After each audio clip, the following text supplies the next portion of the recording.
నెలకు 6,500 కోట్ల రూపాయలు ఈనాటి ప్రభుత్వం ముఖ్యమంత్రి కేటీఆర్ గారు, ముఖ్యమంత్రి రేవంత్ రెడ్డి గారు అట్లా ఏమంటున్నాడు కేటీఆర్ మాట్లాడుతూ కల్వకుర్తిలో అదేంది తులం బంగారం ఎక్కడ పోయింది, అట్లాగే అంటే రకరకాల అంశాలకు సంబంధించి మాట్లాడుతున్నారు. అంటే అభివృద్ధి కావచ్చు సంక్షేమం మాట్లాడుతూ ఉన్నారు.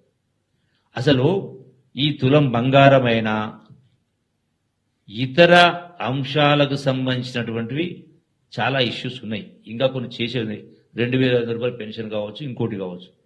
ఇప్పటికి కూడా రైతు భరోసా కొంత ఇచ్చేది ఉంది. ఆలస్యమైన మాట వాస్తవం. లేబర్ డిపార్ట్మెంట్ ఉంది. లేబర్ డిపార్ట్మెంట్లో 2,000 కోట్ల రూపాయలు ఉన్నాయి. ఇక భవన కార్మికులకు వాళ్ళ యొక్క అందులో యాక్సిడెంట్స్ అయినా ప్రమాదం జరిగినా రకరకాల స్కీమ్స్ ఉన్నాయి. అవి వాళ్ళకు చేరుబాటు అందుబాటు రావట్లేదు. అంటే నెలల తరబడి తిరగాల్సి వస్తుంది, డబ్బులు ఖర్చు పెట్టుకోవాల్సి వస్తుంది. సో దీన్ని టోటల్గా ఆన్లైన్ చేయాల్సి వస్తుంది. ఇదే ప్రకారం ఏ డిపార్ట్మెంట్ అయినా ఎందుకు ఒక అధికారి దగ్గర నెలల తరబడి ఫైల్స్ పెండింగ్ ఉండాలా? దీన్ని కూడా నియంత్రించాల్సిన అవసరం ఉంది.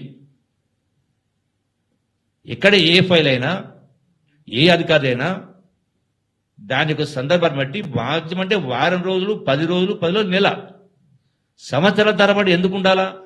ఎస్ఆర్నోని పంపాలి కదా, కరెక్ట్ ఉంటే కరెక్ట్ చేయాలా? అంటే పరిపాలన సంస్కరణలు తేవాల్సిన అవసరం ఉంది. డెఫినెట్గా ఆ పని చేస్తాం. మేము సైలెంట్గా ఏమి ఉండం.